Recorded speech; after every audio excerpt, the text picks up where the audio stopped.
कल की क्लास में बच्चों हमने प्रश्नावली 6.2 के 1 से लगा के 3 तक हमने सॉल्व कर लिया था, ठीक है। और आज हम सॉल्व करेंगे क्वेश्चन नंबर 4, 5 और 6, ठीक है। तो देखते हैं चौथा क्वेश्चन। दी गई आकृति में यदि पी क्यू समांतर है एस टी के, ठीक है, और कोण पी क्यू आर बराबर 110 और कोण आर एस टी 130 हो तो कोण क्यू आर एस ज्ञात कीजिए, ठीक है। सबसे पहले हमें क्या लिखना होता है? सबसे पहले लिखना होता है दिया है। थोड़ा सिस्टम से हम लोग लिखते हैं, ठीक है, ताकि देखने में अच्छा लगे। दिया है तो क्या क्या दिया है हम पहले वो लिखेंगे। क्या दिया हुआ है?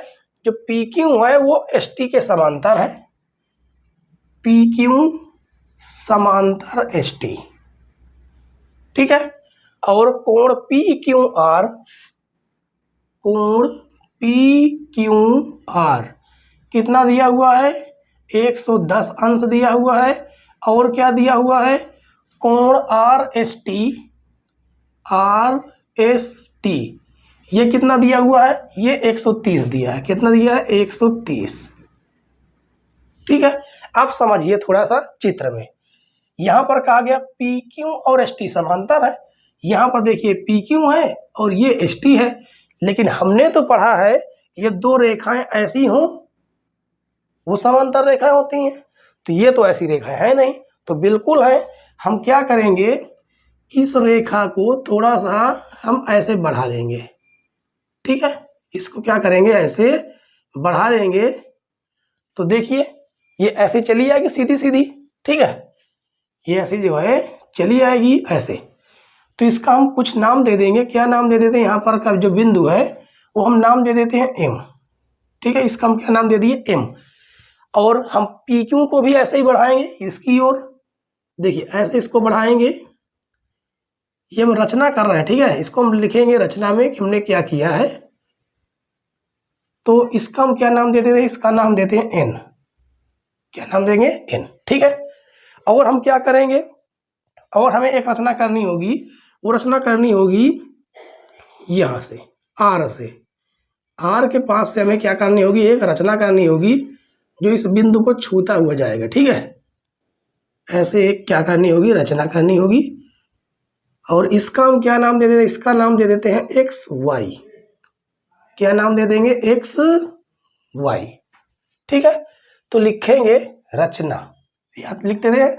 हमें क्या सिद्ध करना या क्या ज्ञात करना, ठीक है। लिखेंगे ज्ञात करना है, ज्ञात करना है। अब क्या ज्ञात करना है? देखिए यहाँ पर लिखा है कोण क्यू आर एस। कहाँ पर है? क्यू आर एस, मतलब ये वाला कोण हमें ज्ञात करना है, ठीक है।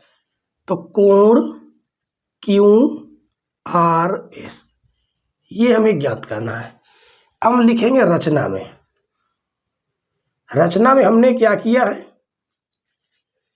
रेखा एस टी को हमने बिंदु एम तक बढ़ाया है, ठीक है। क्या लिखेंगे? रेखा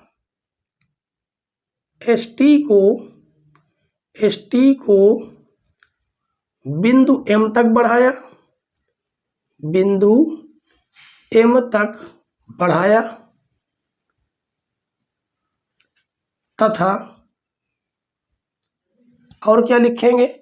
हमने पी क्यू को भी बिंदु एन तक बढ़ाया है, ठीक है, तथा और क्या लिख देंगे? रेखा पी क्यू को, रेखा पी क्यू को बिंदु एन तक बढ़ाया, एन तक बढ़ाया। और हमने क्या किया है? बिंदु आर से एक्स की रचना की, जो रेखा जो है पी क्यू और एस टी के भी क्या है? समांतर है, ठीक है। क्या लिखेंगे? और बिंदु आर से क्या नाम देंगे? X R Y. बिंदु आर से एक्स आर वाई एक, क्या लिखेंगे, एक समांतर, एक समांतर रेखा खींची, जो किनके समांतर है, पी क्यू के और एस टी के समांतर। ठीक है, जो रेखा पी क्यू, जो रेखा पी क्यू व एस टी के समांतर है। ठीक है, एस टी के समांतर है, ये हमें क्या करना है, लिख देना है। ठीक है, अब आप लोग थोड़ा समझिए, जब एम, देखिए एम और टी ये समांतर हो गई, ये रेखा इसके समांतर है, और एक्स वाई भी क्या है, समांतर, यानी तीनों रेखाएं आपस में क्या है, समांतर है। ठीक है, और हमने समांतर रेखाओं के गुणधर्म जब हमने पढ़ा था, तुमने क्या पढ़ा था, जब कभी जेड की आकृति बनती है समांतर रेखाओं में, जेड की आकृति बनती है, तो उसका ये कोण और ये पूरा कोण, ये टोटल कोण आपस में क्या होगा, बराबर। क्यों बराबर होगा, क्योंकि ये एकांतर कोण है। क्या है, एकांतर कोण है। ठीक है, तो हम क्या करेंगे, इसे हम लिख देंगे पी क्यू आर, कोण पी क्यू आर बराबर कोण किसके बराबर होगा, क्यू आर वाई के। ठीक है, कोण क्यू आर वाई कितना है, 110 है, यानी इसकी जो वैल्यू है वो कितनी निकल के आ गई, 110, ये टोटल की वैल्यू। ठीक है, टोटल की वैल्यू कितनी निकल के आई है, 110। लेकिन क्या हमें ये निकालना था, बिल्कुल नहीं निकालना था। हमें क्या निकालना, हमें टोटल इसे केवल निकालना है। इसको हम थोड़ा सा और मोटा कर देते हैं, हमें केवल ये निकालना है। ठीक है, और आप कैसे निकाल सकते हैं, क्योंकि हमें ये तो पता नहीं है, तो यहाँ पर देखिए ये भी इसके समांतर रेखा है। ठीक है, इसको हम थोड़ा लिखेंगे, क्या लिखेंगे, क्या है, पी क्यू जो है, जो पी क्यू रेखा है वो समांतर है किसके, एक्स वाई। ठीक है, लिखेंगे पी क्यू समांतर एक्स वाई। ठीक है, इसलिए कौन कौन कोण, पी क्यू, देखिए इसलिए ये कोण क्या हो जाएंगे, एकांतर कोण, इसलिए एकांतर कोण है। ठीक है, ये हमने स्पष्टीकरण दे दिया। अब उसके बाद हम क्या लिखेंगे, एस टी जो है समांतर है किसके, एक्स वाई के। जब इसके समांतर होगी तो हमें पता है कि ये कोण और ये कोण आपस में बराबर होगा, लेकिन हमारा इससे तो कोई मतलब वैसे होगा नहीं, तो हम क्या करेंगे, तो फिर हम इसे सॉल्व कैसे कर सकते हैं, ये कोण और ये कोण, हमें केवल इतना कोण पता चल जाए, इतना, तो हम इसे आराम से निकाल सकते हैं। ठीक है, तो हम ऐसे, हाँ, हम इस कोण को अगर पता कर लें, कौन सा, ये कोण, तो हम ये, क्योंकि यहाँ पर देखिए जेड की आकृति बन रही, इस जगह पर क्या बन रहा है, जेड की आकृति बन रही, तो इधर का कोण और ये कोण आपस में क्या हो जाएगा, बराबर हो जाएगा। और हमें पता है कि यहाँ पर जो बनने वाला टोटल कोण कितना है, 180 अंश का है। ठीक है, तो हम लिख सकते हैं कोण एस, कोण टी एस आर या आर एस टी। तो क्या लिखेंगे, कोण आर एस टी प्लस कोण, और कौन सा कोण जोड़ेंगे, एस आर क्यू।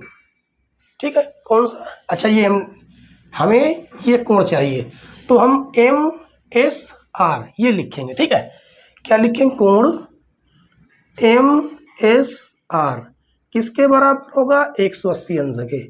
क्यों 180 अंश के बराबर होगा, जब कभी दो आसन्न कोणों का योग 180 अंश के बराबर होता है तो क्या होता है, रैखिक युग्म होता है। ठीक है, तो लिखेंगे रैखिक युग्म से, रैखिक युग्म से। इसे आप लोग दोबारा समझ लीजिए, आर एस टी कहाँ पर है, आर एस टी यानी जो बीच वाला कोण, कौन सा, एस, ये बीच वाला कोण कितना है, 130 है, और MSR यानी ये कोण, दोनों कोणों का योग कितना होगा? 180 होगा। ठीक है, तो देखिए RST का मान हमें पता है कितना? 130, तो हम लिख देंगे 130 अंश प्लस कोण MSR बराबर 180, ये धन श्रेणी में चला जाएगा, तो MSR बराबर 180 माइनस 130।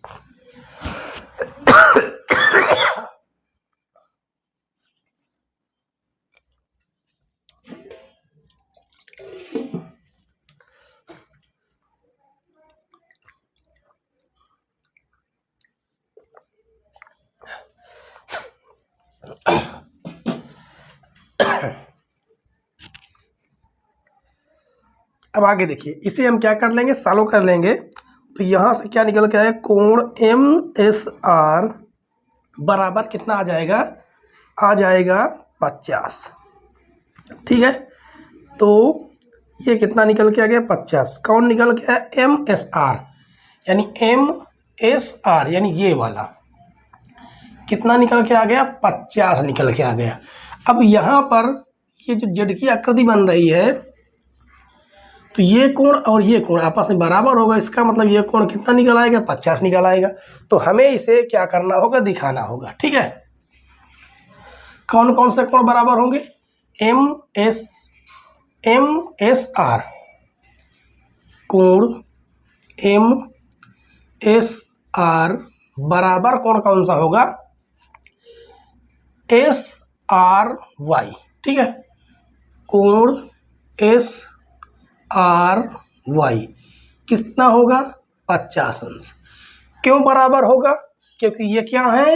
एकांतर कोण है, तो इसे हम लिख देंगे एकांतर कोण, एकांतर कोण। ठीक है, अब देखिए, अब हमें जब पता है कि टोटल कोण कितना है? 110 अंश है। कौन कौन कोण मिलके बने हुए हैं? QRS, कोण QRS प्लस और कौन सा कोण? SRY, कोण SRY टोटल कितना है? 110 अंश है।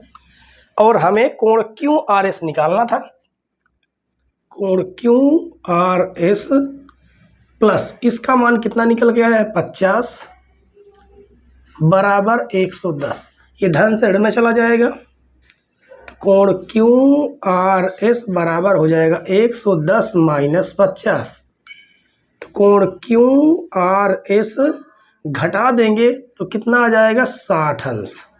यानी क्या निकल के आया? 60 अंश निकल के आया। हमें QRS का ही मान निकालना था। ठीक है, तो प्यारे बच्चों, ये हो जाएगा हमारा आंसर। ठीक है, तो आशा करते हैं क्वेश्चन आपको पूरी तरह से समझ में आया होगा। क्वेश्चन नंबर 5 देखिए बच्चों, इसमें क्या लिखा है? दी गई आकृति में यदि AB समांतर CD, ये जो AB रेखा है ये CD के क्या है? समांतर है। ठीक है, कोण APQ बराबर 50 अंश, AP और Q ये कितना दिया है? 50 अंश दिया हुआ है। और कोण PRD, PR और D कितना दिया है? 127 अंश है। तो X और Y ज्ञात कीजिए। ठीक है, तो क्या करेंगे? सबसे पहले हम लिखेंगे दिया है, दिया है। अब देखिए क्या क्या दिया हुआ है? AB और CD समांतर है, AB समांतर CD, एक ये दिया हुआ है, दो कोण दिए हुए हैं, कोण APQ कितना है? 50 अंश दिया हुआ है। और एक कोण कितना दिया? PRD, PRD ये कितना दिया हुआ है? 127 अंश दिया हुआ है, 127 अंश। ठीक है, और हमें ज्ञात क्या करना है वो हम लिखेंगे, ज्ञात करना है, ज्ञात करना है। X का हमें मान निकालना है और Y का हमें मान निकालना है। ठीक है, इतना काम हमें करना है। तो अब देखिए अब हम इसे क्या करेंगे, सॉल्व करेंगे।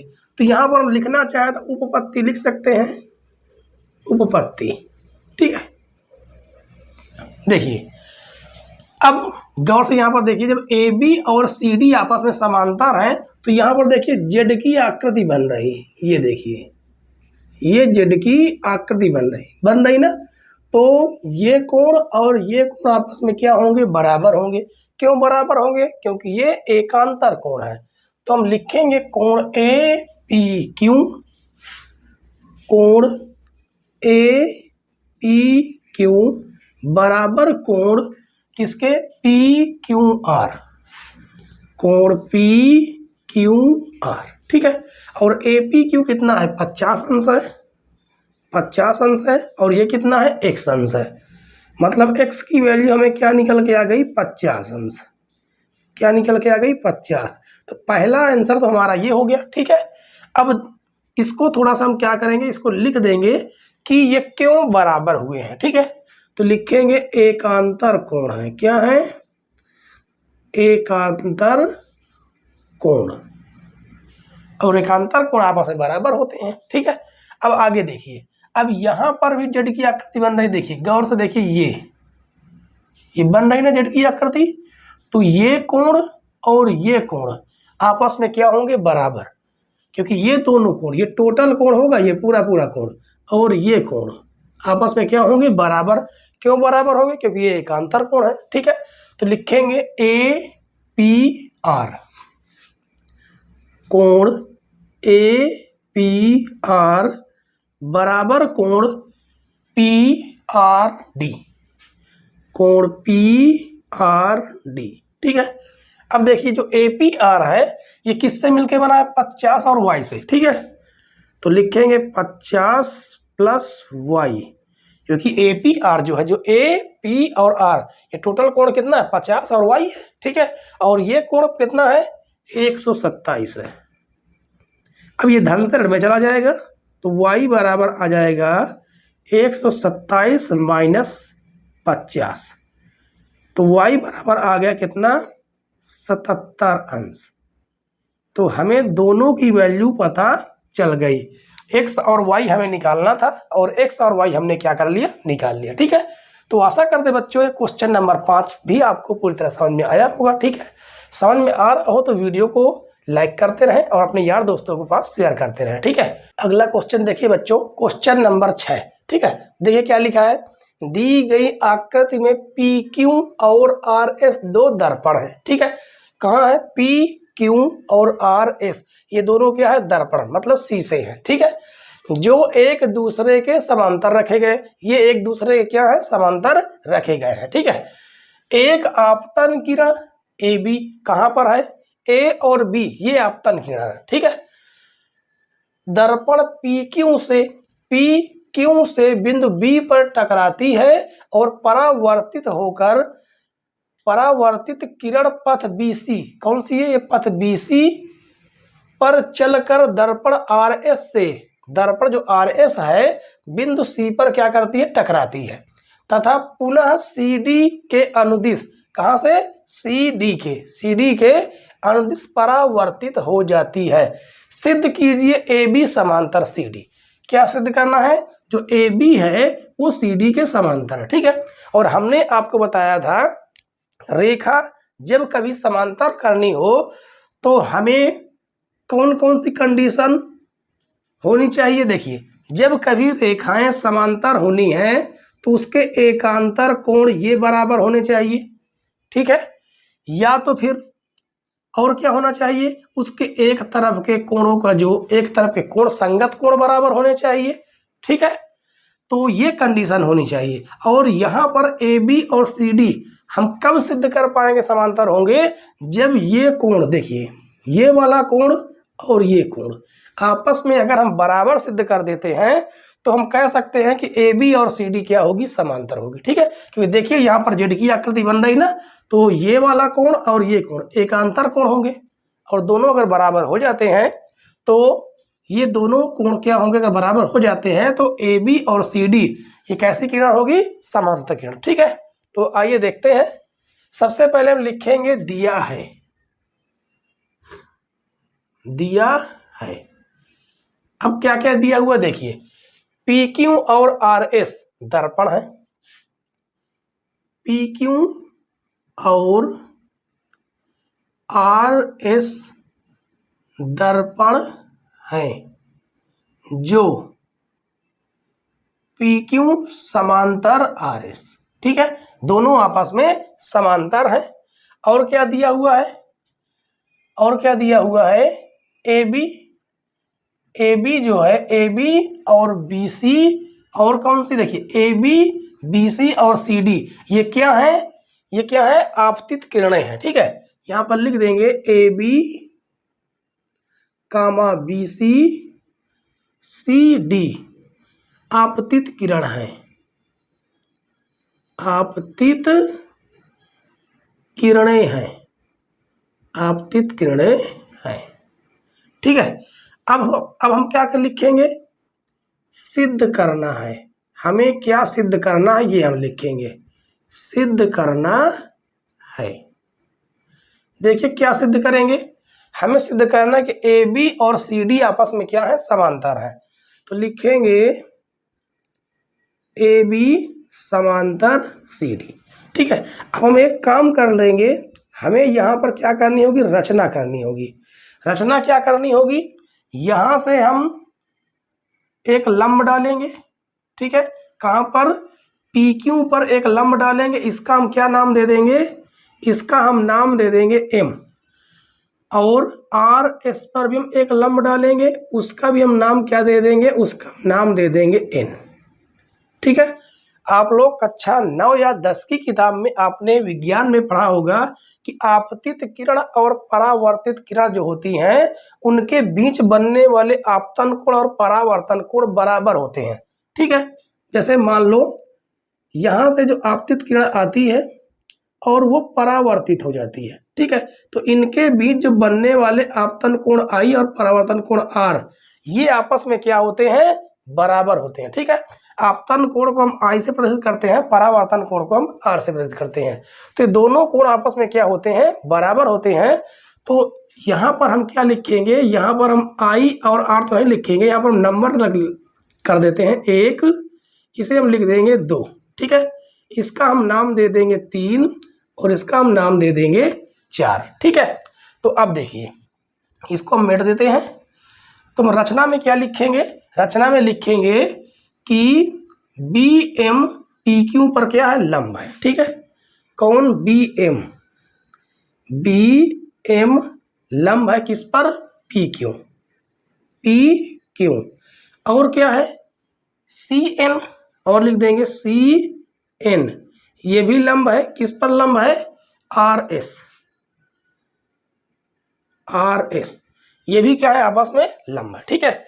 तो अब देखिए, अब जो आप ये वाला कोण, ये वाले कोण आपस में क्या होंगे, बराबर होंगे, तो कोण 1 बराबर कोण 2, इसे हम क्या नाम दे देंगे, समीकरण 1। ये आपस में क्यों बराबर है, लिख देंगे आपतन कोण, आपतन कोण और परावर्तन कोण, परावर्तन कोण आपस में बराबर होते हैं, ठीक है, बराबर होते हैं, ये हम क्या कर देंगे, लिख देंगे, ठीक है। और क्या बराबर होंगे, कोण 3 और कोण 4 ये आपस में बराबर होंगे, तो कोण 3 बराबर कोण 4, इसे हम बना देंगे समीकरण 2, ठीक है। और एक बात जान लीजिए, जब दो समांतर रेखाओं के बीच हम लंब डालते हैं तो वो लंब भी आपस में क्या हो जाते हैं, समांतर हो जाते हैं, ठीक है। तो इसे भी हम लिख देंगे, तो लिखेंगे क्या, लिखेंगे कोण बी ओ, रेखा ये जो लंब है बी एम समांतर सी एन, ठीक है, बी एम समांतर सी एन, क्यों समांतर हुआ इसका हम स्पष्टीकरण दे देंगे, लिखेंगे जब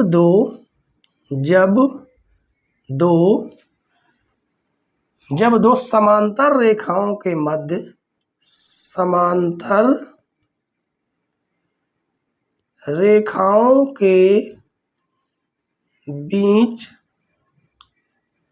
लंब डालते हैं तो क्या है, लंब डालते हैं तो लंब